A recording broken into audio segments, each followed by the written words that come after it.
বর্তমানে ফেসবুকের ইনকাম কমে যাওয়ায় অনেকে আমাকে বলতেছেন যে আপু ফেসবুকে কাজ ছেড়ে দিব, এখানে আর কাজ করব না, কারণ এখানে যেহেতু ইনকামই নাই সেহেতু এখানে কাজ করে কোনো লাভও নাই, তাই না? অবশ্যই এটা আসলে ঠিক কথা, কারণ যারা অনেক কষ্ট করে কন্টেন্ট তৈরি করে তাদের জন্য আসলে এটা কষ্টকর ব্যাপার।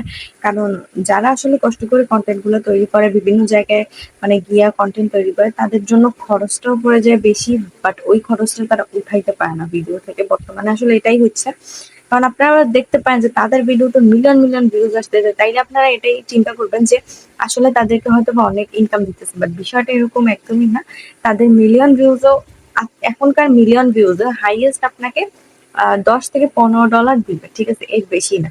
তো এটা থেকে আসলে তাদের খরচটা কখনোই উঠবে না, বুঝতে পারছেন? তো এই জন্য আমি বলতেছি যে অনেকে আমাকে বলতেছেন যে আপু কাজ ছেড়ে দিব, বাট আমি আজকে আপনাদেরকে বলবো যে না, আপনি কাজ কখনোই ছাইড়েন না, ঠিক আছে?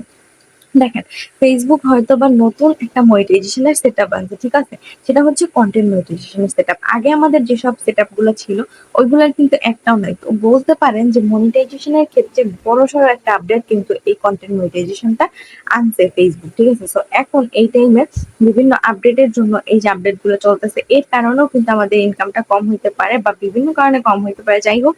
কিন্তু পরবর্তীতে কিন্তু এই আর্নিংটা আবার বাড়তেও পারে, যেহেতু এটা ফেসবুক। আগেও সে আর্নিং দিচ্ছে, তাই না? আগেও সে এমন না যে এখনই সে এত কম আর্নিং দিতেছে, না, আগেও কিন্তু সে অনেক বেশি আর্নিং দিছে, যার জন্যই কিন্তু মানুষ এখানে কাজ করতেছিল। তাদের প্ল্যাটফর্ম মানে প্ল্যাটফর্মটাকে ধরে রাখছে কিন্তু মানুষ, ঠিক আছে?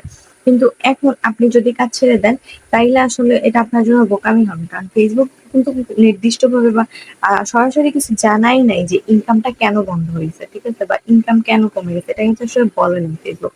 সো হঠাৎ করে দেখা যাবে যে সব আপডেট ঠিক হয়ে গেল, আবার ইনকামটা বাইরে গেছে, ঠিক আছে? তখন কিন্তু আপনার ঝামেলা হবে। আপনার যদি একটা পেজ না থাকে এবং পেজটাকে যদি আপনি বড়ই না করতে পারেন, তখন বাসটা খাইবেন আপনি। কারণ এখন যদি আপনি কাজ ছেড়ে দেন, পরবর্তীতে দেখবেন যে ইনকাম ঠিক হয়ে গেছে, তখন আপনার আফসোস করতে হবে, ঠিক আছে, যে আমি কেন কাজটা ছেড়ে দিলাম। আর যদি কিছুদিন ধৈর্য ধরে থাকতাম তাইলে এখন আমিও সবার মতো ফেসবুক থেকে আর্নিংটা উঠাইতে পারতাম, ঠিক আছে? তো আসলে এইটাই হচ্ছে সত্যি কথা, যে আপনি ধৈর্য ধরে কাজ করতে থাকেন। যারা চাচ্ছিলেন যে ফেসবুক থেকে চলে যাবেন, কাজ আর করবেন না, না, দেখেন না সমস্যা কি, মাত্র তো কয়েকটা মাস হয়েছে, 1 বছর হয়েছে হয়তো, বা যাই হোক, 1 বছর পুরোপুরি হয় নাই। তো মাত্র তো ধরেন যে 1 বছরই হয়েছে। 1 বছর তো মানুষ এমনি মনে করেন যে হাত থেকে ছেড়ে দেয়, যে না, 1 বছরে আমি ফেসবুক থেকে কোনো টাকাই পাবো না, 1 বছর আমাকে নিঃস্বার্থভাবে কাটাইতে হবে ফেসবুকে, ঠিক আছে? তো এখন আপনি আর একটা একটা দুটো বছর দেখেন, একটা দুটো বছর লাগবেও না, যদি ইনকাম ঠিক হয় ভাই, আর 2-3 মাসের মধ্যেই আলহামদুলিল্লাহ সবকিছু ঠিক হয়ে যাবে, ঠিক আছে? তো আপনি দেখেন যে আসলে জিনিসটা ঠিক হবে কি হবে না, বুঝতে পারছেন? তো কাজ ছেড়ে দিবেন, বিষয়টা কিন্তু এটা কিন্তু কোনো সমাধানের মধ্যে পড়ে না, বুঝতে পারছেন?